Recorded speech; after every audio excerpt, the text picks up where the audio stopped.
Welcome दोस्तों, आप लोगों का फिर से स्वागत है आपके इस प्यारे से और खूबसूरत से चैनल में जिसका नाम है मजेदार इंस्टीट्यूट। उम्मीद है आप लोगों ने इलेक्ट्रोकेमिस्ट्री की बाकी वीडियोस देख ली होंगी। उसके बाद अगर आप यहाँ आए हैं तो आपको और ज्यादा अच्छा लगेगा। ठीक है, तो आप पुरानी वीडियोस भी देख सकते हैं पहले, तब यहाँ पर ज्यादा अच्छा लगेगा। ठीक है, तो आज हम लोग को पढ़ना है नस्ट इक्वेशन। नस्ट इक्वेशन पढ़ने के बाद हम लोग स्पॉन्टेनिटी ऑफ सेल पे भी कमेंट कर लेंगे। ठीक है, नस्ट इक्वेशन पढ़ते हैं। ठीक है, चलो क्या होता है ये? हाँ, दो दो फॉर्मूले में सीधे लिख रहा हूँ। देखो डेरिवेशन हल्का सा थर्मोडायनेमिक्स वाला है, तो देखो डेरिवेशन तो बोर्ड में आएगा नहीं, है ना। क्वेश्चन आएंगे सीधे, और थर्मो तुम लोग पढ़े नहीं होगे तो थर्मोडायनेमिक्स वहां से देख लेना, तब जाके समझ में आएगा। तो मैं सीधे फॉर्मूला लिख रहा हूँ नस्ट इक्वेशन के लिए। ठीक है, एक तो होता है नस्ट इक्वेशन और एक होता है आपके पास, स्पेलिंग पर ध्यान ना दे भाई, है ना। मेरी अंग्रेजी जानते हो कहां से सीखा हूं मैं। ये होता है आपके पास ई सेल इक्वल टू, और अच्छे से लिखते हैं, e cell equal to e not of cell minus R T upon n F, और यहां पर क्या आ जाएगा, एल एन क्यू सी। क्या क्या है सब मैं बता रहा हूं। देखो ई सेल तो आपका सेल पोटेंशियल है, EMF of cell cell potential दोनों सेम होता है, पता है, ये स्टैंडर्ड है। ठीक है, ये सेल पोटेंशियल है, ये स्टैंडर्ड सेल पोटेंशियल है। बोले तो ये ईएमएफ ऑफ सेल है और ये स्टैंडर्ड ईएमएफ ऑफ सेल है, जानते हो ना भाई। Cell potential e not cell ये कल पढ़ा चुका हूं। ठीक, आर क्या है? आर तो बचपन से गैस कांस्टेंट है, जानते हो, गैस कांस्टेंट। टी क्या है? टेम्परेचर, किसमें पुट करते हैं? केल्विन में। एन क्या है? नंबर ऑफ इलेक्ट्रॉन्स चेंज्ड, मतलब जो बैलेंस रिएक्शन में जितने इलेक्ट्रॉन चेंज होते हैं ना वो। एफ क्या है? Faraday constant. क्या है ये? Faraday constant. अब ये क्या होता है? इसकी वैल्यू होती है 96500 कूलॉम। एक मोल के चार्ज को ही बोलते हैं, एक इलेक्ट्रॉन का चार्ज कितना होता है? 1.6 into 10 to power minus 19 coulomb. एक मोल इलेक्ट्रॉन का चार्ज 96500 कूलॉम। ठीक है, अब ध्यान से समझना। अब ये तो आपका फॉर्मूला हुआ, इसी को थोड़ा सा हम लोग और बढ़िया ढंग से लिखते हैं। बढ़िया ढंग से लिखने का मतलब, इसी को आप ऐसा लिख सकते हो, ई सेल इक्वल टू होएगा आपके पास E not of cell minus R की वैल्यू क्या, गैस कांस्टेंट 0.0821 होता है और 8.314 होता है। गैस कांस्टेंट की वैल्यू डाल दी है। टी कितना है? टेम्परेचर। टेम्परेचर कितना? स्टैंडर्ड टेम्परेचर 25 डिग्री सेल्सियस आप लेके चलोगे। 25 डिग्री सेल्सियस मतलब कितना होता है? 298 केल्विन। ठीक, गैस कांस्टेंट की वैल्यू डाल दी है, टेम्परेचर टी की वैल्यू डाल दी है 298 केल्विन, फैराडे की वैल्यू डाल दी है 96500 कूलम। मतलब आर का वैल्यू, टी का वैल्यू और एफ का वैल्यू अपन डाल दिए। तो ये इक्वेशन कैसा दिखता है अपने को? ऐसा दिखेगा। कैसे? 0.0591 अपॉन यहां पर क्या आ जाएगा, एन, यहां पर एफ तो गायब हो गया और यहां पर एल एन की जगह क्या आ जाएगा, लॉग क्यू सी। अब ये कहां से हुआ? ध्यान से देखना। देखो चलो मैं करके ही दिखा देता हूं, एक मिनट समझ देना मेरे को। ये अपने को पहुंचना है, कैसे पहुंचे? देखो इस इक्वेशन में आर गैस कांस्टेंट डाल दिया, तो गैस कांस्टेंट इनटू टेम्परेचर कितना है 298 केल्विन, नीचे नंबर ऑफ इलेक्ट्रॉन नहीं डाला हूं, वो वैसी का वैसी है। देखो फैराडे कांस्टेंट की वैल्यू कितनी है? 96500 कूलम, और यहां पर क्या था? L n Q C. अब मेरे को एल एन क्यूसी से क्या बदलना है? Log QC. तो यहां पर एक चीज का और मल्टीप्लाई हुआ, किसका?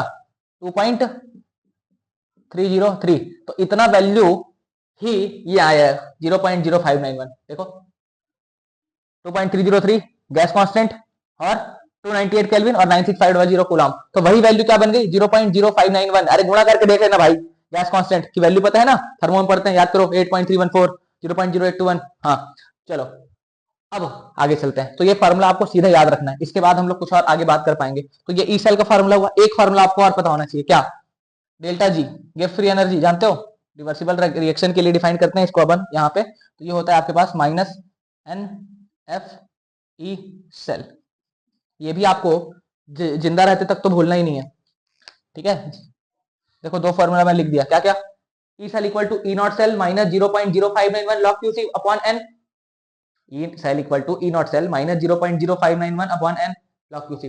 डेल्टा जी आर, ये फ्री एनर्जी थर्मोडायनेमिक्स वाला। देखो अपना दिमाग मत लगाओ, अगर 11वीं क्लास में आप लोग ढंग से नहीं पढ़े हो, न्यूमेरिकल बनवाना है, जेई का सवाल करवाना है, तो यार सीधे फॉर्मूला याद करो। मैं एक एक सवाल बनवा दूंगा। ठीक, हल्का सा आयनिक इक्विलिब्रियम इसमें मिक्स होता है, तो थोड़ा सा अल्फा वगैरह मैं बताते हुए वहीं पे बनवाऊंगा। तो अगर आपको नहीं भी समझ में आ रहा है ना, तो भाई बस थोड़ा फॉलो करो, थोड़ा सब्र रखो, सवाल बन जाएगा। देखो एक फॉर्मूला क्या है, देखो इसका यार ये थोड़ा अजीब सा दिख रहा होगा, क्या लिख दिया कैसे लिख दिया, ऐसा नहीं होता है। जब आप सवाल समझोगे ना, मतलब अभी बना के दिखाऊंगा तो आपको समझ में आ जाएगा कंफर्म, ठीक है, थोड़ा ध्यान रखना। तो ई सेल इक्वल टू क्या होता है, E not cell minus 0.0591 log Q C upon n, delta G R equal to क्या होता है minus n F E cell, n वही number of electron change, F मतलब फेराडो कांस्टेंट, और ई cell ये यहां से जो आएगा। अब बात करते हैं आगे, स्पॉन्टेनिटी ऑफ सेल, कब रिएक्शन होगी कब नहीं होगी, ध्यान से देखना। Spontaneity of cell reaction. अच्छा ये बताओ, कोई रिएक्शन स्पॉन्टेनियस और नॉन स्पॉन्टेनियस कब होती है, जब उसका डेल्टा जी क्या हो, नेगेटिव हो। तो अगर डेल्टा जी नेगेटिव है तो रिएक्शन क्या होगी, नॉन स्पॉन्टेनियस होगी। डेल्टा जी अगर नेगेटिव है तो रिएक्शन नॉन स्पॉन्टेनियस होती है, पता है ना। अबे बेवकूफों, डेल्टा जी नेगेटिव होता है तो रिएक्शन क्या होता है, स्पॉन्टेनियस, स्पॉन्टेनियस होता है, ठीक है। अब देखो डेल्टा जी को नेगेटिव लाना है, मतलब इस वैल्यू को नेगेटिव लानी है, डेल्टा जी नेगेटिव आना चाहिए। अब देखो एन तो नंबर ऑफ इलेक्ट्रॉन्स है, भाई वो थोड़ी नेगेटिव होगा, number of electron. F Faraday constant 9650 coulomb, ये भी पॉजिटिव ही है। अब ई सेल, अब ई सेल की वैल्यू पॉजिटिव भी हो सकती है नेगेटिव भी हो सकती है। तुमको डेल्टा जी को नेगेटिव लेके आना है, तो डेल्टा जी को नेगेटिव लाना है तो देखो इसके आगे पहले ही नेगेटिव लगा हुआ है, मतलब अगर ये पॉजिटिव रहेगा तभी नेगेटिव आएगा, क्यों, क्योंकि भाई अगर ये पॉजिटिव रहेगा तभी तो ये पॉजिटिव और ये पॉजिटिव, तो पॉजिटिव इंटू पॉजिटिव क्या हुआ, पॉजिटिव हुआ, लेकिन आगे नेगेटिव है, मतलब ओवरऑल ये नेगेटिव आ गया। अगर ये निगेटिव हो जाता है ई सेल, ई सेल क्या हुआ निगेटिव, तो ये निगेटिव है और ये पहले से निगेटिव लगा हुआ है, तो निगेटिव इंटू निगेटिव क्या हो जाएगा, पॉजिटिव, मतलब डेल्टा जी क्या आ गया, पॉजिटिव। तो डेल्टा जी को तो निगेटिव लेके आना है ना, तो डेल्टा जी निगेटिव लाने के लिए आपको ई सेल को क्या करना पड़ेगा, पॉजिटिव। ई सेल पॉजिटिव होगा तो डेल्टा जी क्या आएगा, डेल्टा जी निगेटिव, और ई सेल अगर पॉजिटिव हुआ मतलब रिएक्शन स्पॉन्टेनियस है। सो we can say the cell reaction is spontaneous, ठीक है, ध्यान रखना है भाई। उसके बाद बात करते हैं आगे, अगर मान लो ये तो पहला केस हुआ, अगर दूसरा केस देखते हैं हम लोग, अगर delta G greater than zero आ गया, कब आएगा, जब ई सेल क्या हो लेस देन जीरो। अब इच्छे देखें, देखो ना, अगर ई सेल निगेटिव हुआ तो निगेटिव इंटू निगेटिव पॉजिटिव बन गया, तो डेल्टा जी क्या आ जाएगा, पॉजिटिव। तो e cell greater than zero होगा तो हम लोग क्या कहेंगे, cell reaction is non spontaneous, ठीक है, रिएक्शन नॉन स्पॉन्टेनियस होगी, खुद से नहीं होगी। उसके बाद बात करते हैं थर्ड केस, तो थर्ड केस में क्या है आपके पास, अगर delta G equal to zero हो गया, डेल्टा जी अगर इक्वल टू जीरो मतलब ई सेल भी जीरो हो गया, ई सेल जीरो हुआ ना, तो ई सेल अगर जीरो हुआ मतलब सेल रिएक्शन कहां पे है, इक्विलिब्रियम पे, cell reaction is at equilibrium पे, डेल्टा जी जीरो होता है ना इक्विलिब्रियम पे, ई सेल भी जीरो होता है, ठीक है। तो ये सारी बातें आपको ध्यान रखनी है। अब मैं कुछ सवाल कराता हूँ इस पे, और आपको अच्छा लगेगा, आगे कोई रिएक्शन होगी नहीं होगी बताना, ठीक है। चलो फिर देख लो, चलो भाई देखो ये सवाल है, zinc solid, zinc 2 plus aqueous में जा रहा है, कॉपर 2 प्लस एक्वर कॉपर सॉलिड में जा रहा है। इसका रिडक्शन पोटेंशियल है देखो 2 प्लस से जीरो में, तो रिडक्शन दिया है 0.34 वोल्ट। इसका रिडक्शन पोटेंशियल कितना दिया हुआ है, एसआरपी दिया हुआ है इसका माइनस 0.76 वोल्ट। आपको बताना है कि भाई रिएक्शन स्पॉन्टेनियस है या नॉन स्पॉन्टेनियस है, सीधे बता देंगे, बहुत सिंपल है, ध्यान से देखो, पहले रिएक्शन लिखते हैं। जिंक सॉलिड से किस में जा रहा है, जिंक 2 प्लस एक्वस, पता है ना, loan, left side oxidation, anode negative, left side oxidation, तो ये ऑक्सीडाइज हो रहा है, ये रिड्यूस हो रहा है। अब रिडक्शन किसका हो रहा है, कॉपर 2 प्लस एक्वस का, तो copper 2 plus aqueous 2 electron gain करके कहां जा रहा है, कॉपर सॉलिड, जोड़ो। तो जब आप नेट रिएक्शन लिखोगे तो क्या होगा, 2 इलेक्ट्रॉन उड़े, जिंक सॉलिड प्लस यहां पर क्या आ जाएगा, कॉपर 2 प्लस एक्वस, उधर क्या बन रहा है देखो, जिंक 2 प्लस एक्वस, और ये कितना है प्लस कॉपर सॉलिड, कितना कितना दिया है कंसंट्रेशन, कॉपर 2 प्लस एक्वस का कंसंट्रेशन है 0.01 मोलर, कितना है 0.1 मोलर। जिंक 2 प्लस का कंसंट्रेशन कितना है 0.1 मोलर। चलो आगे उधर सॉल्व करता हूँ, रुको उधर मिटाता हूँ। इसको देख लो भाई, E cell greater than zero आएगा तो रिएक्शन क्या होगी, spontaneous. E cell less than zero तो reaction non spontaneous. E cell zero आ गया तो रिएक्शन कहां पे होगी, इक्विलिब्रियम पे, ठीक है। चलो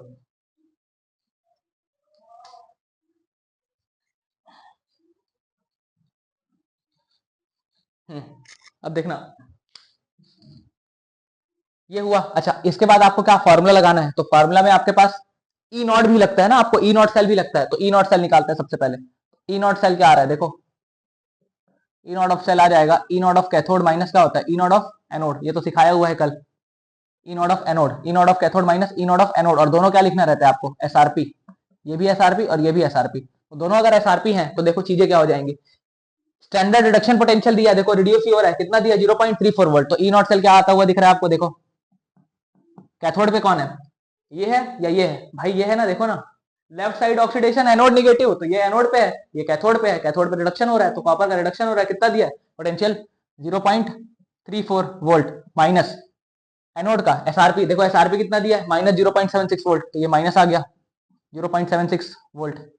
अच्छा ये माइनस माइनस का प्लस हो जाएगा, और ओवरऑल वैल्यू क्या आ जाएगी आपके पास 1.1 वोल्ट ही आएगी। अच्छा अब लगाते हैं formula, E cell, E cell equal to क्या होता है, E not cell minus 0.0591 upon n, और यहां पर क्या आता है लॉग ऑफ क्यू सी आता है। अब ध्यान से देखना, इसी फॉर्मूले वैल्यू पुट करते हैं, ई सेल देखो क्या आ रहा है, ई नॉट सेल कितना निकाले हैं 1.1 वोल्ट निकाले हैं, माइनस 0.0591 अपॉन क्या एन, नंबर ऑफ इलेक्ट्रॉन कितने चेंज हुए हैं 2 इलेक्ट्रॉन, तो यहाँ पर वैल्यू क्या आ जाएगी 2, लॉग ऑफ क्यूसी, तो क्यूसी क्या लिखेंगे देखो, concentration of zinc 2 plus aqueous upon concentration of copper 2 plus aqueous, देखो क्या आ रहा है, ऐसा आएगा ना क्यूसी इसका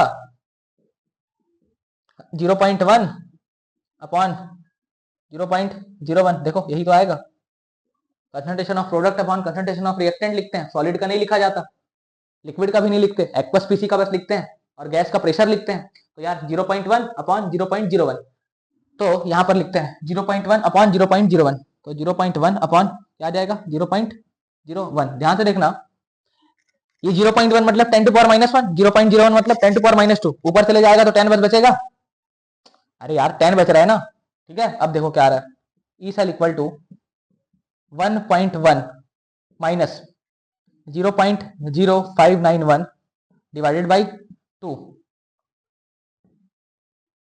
लॉग ऑफ, यहां पर क्या बचेगा 10 टू पावर माइनस 1, और नीचे क्या आ जाएगा 10 टू पावर माइनस 2, माइनस 2 पर जाके प्लस 2 बनेगा, तो यहीं पर करते हैं सॉल्व, क्या हो जाएगा ये, तो यहां पर क्या बचा 10 टू पावर माइनस 1 प्लस 2, क्या बचा लॉग 10, अब लॉग 10 तो गांव का बच्चा बच्चा जानता है कि 1 होता है। अब अगर ये 1 है तो ध्यान से देखो ई सेल की वैल्यू क्या दिख रही है आपको, ई सेल दिख रहा है आपको 1.1 माइनस 0.0591 बाय 2, अब इसकी वैल्यू जो भी आए, लेकिन इतना पता है कि 0 से बड़ा ही आएगा, 1.1 बड़ा होता है ना, तो रिएक्शन क्या होगी spontaneous, so the cell reaction is spontaneous, बस सिंपल, सो सिंपल, इतना से ही पता चल गया, अगर ये नेगेटिव आता तो नॉन स्पॉन्टेनियस होता, ठीक है। चलो छापो और सवाल लिखते हैं फिर। देखो भाई अगला सवाल, H2 gas H plus aqueous में जा रहा है, H plus aqueous H2 gas में जा रहा है, H2 का प्रेशर P है, H प्लस एक्वस का कंसंट्रेशन C1 मोलर दिया हुआ है, H प्लस एक्वस का कंसंट्रेशन C2 मोलर दिया हुआ है, और H2 गैस का प्रेशर फिर से P है, ठीक। Find relation between C1 and C2 to be the cell reaction spontaneous, C1 और C2 में रिलेशन बताना है जिससे रिएक्शन क्या हो स्पॉन्टेनियस हो, तो चलो ट्राई कर लो, 1 2 5 समय समाप्त। चलो अब ध्यान से देखना, आप रिएक्शन लिखो, एनोड पे क्या होगा ऑक्सीडेशन, ऑक्सीडेशन की रिएक्शन लिखते हैं, H2 गैसियस से किसमें जाएगा 2H प्लस एक्वस, और कितने इलेक्ट्रॉन लूज करेगा 2 इलेक्ट्रॉन, साथ में आप रिडक्शन की रिएक्शन लिखो, तो रिडक्शन में क्या हो जाएगा H plus aqueous 1 electron gain करके क्या बनाएगा H बस, लेकिन H थोड़ी ना होता है H2 होता है, तो अगर ये 2 बनाना है तो 2 से मल्टीप्लाई, ये भी 2 हो गया, ये भी 2 हो गया, क्योंकि 2H प्लस ही तो H2 बना पाएंगे ना भाई, तो 2H प्लस के लिए 2 इलेक्ट्रॉन चाहिए, जोड़ दो। अब देखो H2 gas 2H plus aqueous क्या आ रहा है, H2 गैस का प्रेशर कितना दिया देखो P, इसका प्रेशर P दिया हुआ है, 2H प्लस एक्वस का कंसंट्रेशन कितना दिया हुआ है, ये वाला नहीं है वो, H प्लस का कंसंट्रेशन कितना है C1, तो H2 से क्या बन रहा है 2H प्लस, और H2 से H प्लस का कंसंट्रेशन कितना दिया है C1, तो इसका कंसंट्रेशन क्या हो गया C1, ठीक है। अब ये वाला H प्लस एक्वस का कंसंट्रेशन कितना दिया है C2, देखो ना यही तो जा रहा है ना, H प्लस एक्वस से H2 में कौन जा रहा है, ये C2 वाला ही तो जा रहा है, तो देखो H प्लस एक्वस से H2 में कौन जा रहा है C2, अब ये 2 लिखा रहता है बैलेंसिंग के लिए लिखते हैं ना, मतलब जो कंसंट्रेशन यहाँ दिया वही आपको ठोक देना है। अब देखो तुमको नहीं लगता 2 इलेक्ट्रॉन से 2 इलेक्ट्रॉन कटेगा, अब यहाँ पर क्या बचा H2 गैस, प्रेशर कितना है P plus 2H plus aqueous, concentration कितना है C2 से क्या बन रहा है आपके पास 2H प्लस एक्वस, कंसंट्रेशन कितना है C1, और प्लस H2 गैस, प्रेशर कितना है P। तो अगर आप इसके लिए QC लिखो तो आप QC क्या लिखोगे, देखो QC की वैल्यू आएगी concentration of product upon concentration of reactant. तो देखो प्रेशर है तो प्रेशर तो लिखना पड़ेगा, तो यहां पर आ जाएगा प्रेशर ऑफ H2, मतलब इसका प्रेशर P है, इसका कंसंट्रेशन कितना है C1 है, C1, तो C1 का क्या हो जाएगा स्क्वायर। भाई आगे दो है ना चाचा, तो भाई जो भी कंसंट्रेशन होता है उसके आगे जो भी स्टोइकियोमेट्रिक कोफिशिएंट हो उसको तो हम लोग पावर में चढ़ा देते हैं ना, ये हुआ ऐसे, नीचे क्या आ जाएगा P इंटू इसका कंसंट्रेशन कितना है C2, और उसके आगे भी दो लिखा है, देखो उसके आगे भी तो दो लिखा है, ये देख स्क्वायर हो गया। अच्छा ध्यान से देखना, कटने की आवाजें, तुमको नहीं लगता कि QC की वैल्यू क्या आ रही है, QC इक्वल टू दिख रहा है तुमको C1 upon C2 whole square, ये दिख रहा है। अब देखना यहां तक तो हो गई चीजें, अब मेरे को C1 और C2 में कंडीशन बनाना है कि रिएक्शन क्या हो, स्पॉन्टेनियस हो। तो रिएक्शन को स्पॉन्टेनियस होने के लिए क्या करना है, देखो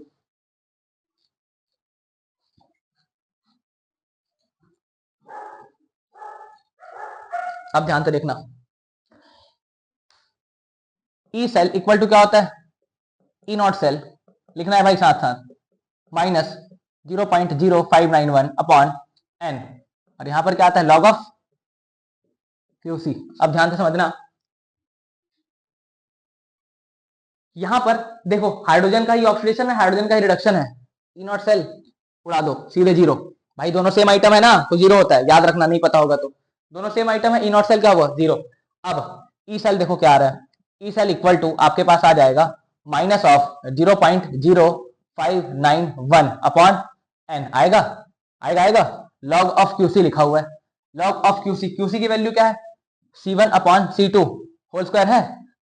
अच्छा एन की वैल्यू कितनी आ रही है, दो, दो इलेक्ट्रॉन का चेंज है, देखो है, तुमको नहीं लगता कि दो पावर में आगे आ जाएगा, तो ई सेल क्या दिख रहा है, देखो मन की आंखों से, माइनस 0.0591 अपॉन 2 इंटू 2, और यहां पर क्या बचा log of C1 bye C2 होगा। तुमको नहीं लगता ये कटने की आवाजें आ गई। अब ई सेल क्या बच रहा है, देखो ई सेल इक्वल टू है तुम्हारे पास minus of 0.0591 of log of, यहां पर क्या है C1 अपॉन C2। अब ध्यान से देखना, तुमको रिएक्शन को क्या बनाना है, स्पॉन्टेनियस बनाना है, तो ई सेल क्या होना चाहिए पॉजिटिव, ई सेल पॉजिटिव होगा तभी रिएक्शन स्पॉन्टेनियस होगी। ध्यान से देखना यहां पर क्या लिखा है माइनस 0.0591, ये तो पहले से ही माइनस है बचपन से। अब इसको तेरे को पॉजिटिव बनाना है तो लॉग को निगेटिव देना पड़ेगा। लॉग निगेटिव कब देता है, देखो ये माइनस है पहले से, इसको आपको निगेटिव बनाना है, तो लॉग की वैल्यू निगेटिव कब होती है, जब लॉग में आप 1 से छोटा इनपुट डालो। भाई 0 से छोटा मत डाल देना, निगेटिव पे लॉग डिफाइन नहीं होगा, मतलब 1 से छोटा और 0 से बड़ा, ठीक। तो अपने को क्या करना पड़ेगा,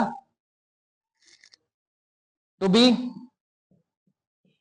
the E cell greater than 0 log C1 upon C2 must भी क्या होना चाहिए निगेटिव। ये वैल्यू निगेटिव कब होगी, when when when when C1 by C2 किससे छोटा हो, 1 से छोटा हो। C1 बाई C2 1 से छोटा हो, 0 से तो बड़ा ही होगा ऑब्वियसली, 1 से अगर छोटा है, 1 से अगर छोटा है C1 बाई C2 तो लॉग के अंदर नहीं, अबे यार लॉग ऑफ 2, इसकी वैल्यू क्या लिखते हो 0.3010। अगर मैं 1 बाई 2 पूछूंगा तो इसको क्या लिखोगे लॉग ऑफ 2 की पावर -1, -1 आगे आएगा और यहां पर क्या आ जाएगा लॉग 2 0.3, तो -0.3 आ रहा है ना, समझे। तो जिनको नहीं पता उनको सीधे याद रखना है भाई, और जेई वाले हो यार इतना नहीं जानोगे। C1 बाई C2 1 से छोटा होगा तभी लॉग निगेटिव होता है। लॉग कब निगेटिव होगा, जब लॉग के अंदर का इनपुट 1 से छोटा हो, ठीक। तो C1 बाई C2 1 से छोटा होना चाहिए, तो यहां से आपको क्या पता चल रहा है C1 C2 उधर गया, मतलब C1 क्या होना चाहिए C2 से छोटा होना चाहिए, तभी जाकर रिएक्शन क्या होगी स्पॉन्टेनियस, ठीक है। चलो छापो आगे चलते हैं फिर। चलो भाई देखो, जेई मेन 2020 का सवाल है, निहायती बेवकूफ टाइप का सवाल है अभी। अरे यार देखो जेई मेन जेई एडवांस दोनों हो, आसान हो, केमिस्ट्री में आसान ही होता है, चीजें केमिस्ट्री में टफ नहीं है, ठीक है भाई, साथ में फॉलो करो सब बनेगा। देखो चलो भाई देखो, कॉपर सॉलिड से copper 2 plus aqueous, copper 2 plus aqueous से कॉपर सॉलिड, सॉलिड सॉलिड नहीं, डेल्टा जी इज नेगेटिव। भाई स्पॉन्टेनियस बोल रहा है ये, कब स्पॉन्टेनियस होगा, डेल्टा जी नेगेटिव है ना तो रिएक्शन स्पॉन्टेनियस होगी, स्पॉन्टेनियस रिएक्शन की बात कर रहा है। रिएक्शन लिखते हैं, कॉपर सॉलिड से क्या बन रहा है कॉपर 2 प्लस एक्वस, कहां पे एनोड पे। कैथोड पे क्या हो रहा है कॉपर 2 प्लस एक्वस, 2 इलेक्ट्रॉन क्या कर रहा है गेन कर रहा है, से क्या बना देगा ये कॉपर सॉलिड। जोड़ो कॉपर 2 प्लस एक्वस, कंसंट्रेशन कितना दिया हुआ है, ओके सॉरी कंसंट्रेशन तो मैं लिखा ही नहीं, रुको मैं देखता हूँ 1 मिनट। हाँ कंसंट्रेशन क्या दिया है भाई, हाँ C1 और C2 इसका कंसंट्रेशन दिया है आपके पास C1, इसका कंसंट्रेशन दिया हुआ आपके पास C2। चलो देखते हैं अब देखो इसका कंसंट्रेशन आपके पास क्या है, C1 गिवन है। अब इसका कहां से, इसका आएगा C1, इसका क्या गिवन है C2, जोड़ो तो यहाँ पर क्या आ जाएगा, कॉपर सॉलिड। पहले तो कटने की आवाजें, कॉपर सॉलिड, फिर यहाँ पर क्या आएगा, कॉपर 2 प्लस एक्वस, कंसंट्रेशन कितना है C2 लिख दो। फिर यहाँ पर क्या बन रहा है, कॉपर 2 प्लस एक्वस, कंसंट्रेशन कितना है C1 लिख दो, प्लस यहाँ पर क्या हो जाएगा, कॉपर सॉलिड। इस रिएक्शन के लिए QC लिखो, QC क्या आ रहा है, देखो QC आ रहा है आपके पास C1 अपॉन C2 आएगा, देखो C1 अपॉन C2 यही तो आएगा, C1 अपॉन C2 ये आएगा, देखो C1 upon C2। E cell निकालते हैं, ई सेल इक्वल टू क्या आ जाएगा, E not cell minus 0.0591 upon n, और यहाँ पर क्या आ जाएगा, लॉग ऑफ QC, यह है हमारे पास फॉर्मूला। अब ध्यान से देखना, ई नॉट सेल फिर जीरो, क्यों भाई, दोनों सेम ही आइटम है ना, उसी का ऑक्सीडेशन उसी का reduction, E not cell zero, E cell equal to क्या आ जाएगा, ई नॉट सेल तो जीरो हो चुका है, minus 0.0591 upon 2 log of QC, QC की वैल्यू क्या है C1 अपॉन C2। अरे यार ये तो चाचा पुराने सवाल हो गया, ध्यान से देखना। अब ये तो निगेटिव है, देखो मतलब लॉग को क्या बनना पड़ेगा, निगेटिव। तो ई सेल को निगेटिव करने के लिए, ई सेल को निगेटिव नहीं बे, ई सेल को पॉजिटिव करना है ना, तभी तो रिएक्शन स्पॉन्टेनियस होगी ना। ये पूछा स्पॉन्टेनिटी के बारे में, देखो डेल्टा जी निगेटिव का मतलब स्पॉन्टेनियस रिएक्शन, तो ई सेल जब पॉजिटिव होता है तो रिएक्शन स्पॉन्टेनियस होती है, तो ई सेल को पॉजिटिव बनाना है तो लॉग को क्या करना पड़ेगा, नेगेटिव बनाना पड़ेगा। लॉग C1 बाई C2 को क्या बनाना पड़ेगा, नेगेटिव। लॉग C1, अबे भाई log C1 by C2 negative हो गया तो नेगेटिव इंटू नेगेटिव पॉजिटिव होगा ना चाचा, तो इसको नेगेटिव बनाना है। तो नेगेटिव कब बनेगा, जब C1 बाई C2 की वैल्यू क्या हो, 1 से छोटी हो, मतलब 0 से तो बड़ी होनी चाहिए। C1 बाई C2 की वैल्यू क्या हो, 1 से छोटी, तो 1 से छोटी वैल्यू, अबे मतलब C1 बाई C2 1 से छोटा होना चाहिए, बोले तो C1 जो है ना और C2 में ये रिलेशन होगा कि C2 क्या होगा, बड़ा होगा C1 से। C1 C2 में क्या रिलेशन है, C1 छोटा होगा C2 बड़ा होगा, C2 उधर गया ना, कौन सा ऑप्शन है ऐसा, है क्या कुछ, C1 बराबर C2 ये तो नहीं है, C2 इक्वल टू C1 और √2, C1 बाई √2 इधर भेजो, तो √2 टाइम्स ऑफ C2 C1, ये भी नहीं होगा। सोच के देखो ना, C2 इक्वल टू, देखो C2 का वैल्यू कब आ रहा है, C1 में कुछ कम करने पे, C2 की वैल्यू कब आ रही है, C1 में कुछ कम करने पे, मतलब डिवाइड कर रहे हो 1 से बड़े नंबर से, तो C1 में कुछ कम कर रहे हो तब C2 आ रहा है ना, तो C1 तो बड़ा हो गया, ये ऑप्शन ही नहीं हुआ, C1 को तो छोटा होना है। ये वाला ऑप्शन देखो, C1 और C2, C1 और C2 में क्या C2 दुगना है C1 से, C1 और C2 में C2 दुगना है क्या C1 से, नहीं है भाई, देखो ना C1 और C2 कौन बड़ा दिख रहा है, C2 में 2 का मल्टीप्लाई करने पे C1 आ रहा है, C2 में 2 का मल्टीप्लाई करने पे C1 आ रहा है, मतलब C1 बड़ा है। लेकिन ऐसा तो नहीं बोल रहा है, ये तो बोल रहा है C2 बड़ा होना चाहिए, तो कौन सा बच गया ऑप्शन, ऑप्शन डी करेक्ट होगा इसमें। और सोच के देखो C2 कब आ रहा है, जब C1 में √2 का मल्टीप्लाई करें, और आना भी चाहिए ना, C2 equal to √2 times of C1, कहने का मतलब ये है कि C1 में आप कुछ मल्टीप्लाई कर रहे हो तब आपके C2 मिल रहा है, तो कुछ मल्टीप्लाई जो कर रहे हो वो 1 से बड़ा है, मतलब ये वैल्यू छोटी नहीं होगी, तभी तो कुछ मल्टीप्लाई करने पे ये आ रहा है, मतलब C2 और C1 में यही वाला ऑप्शन तो दिख रहा है, जहां पे C1 और C2 में C1 छोटा हो C2 बड़ा हो, ये वाला ऑप्शन है करेक्ट। ठीक है चलो, मजाक में सवाल हो गया यार।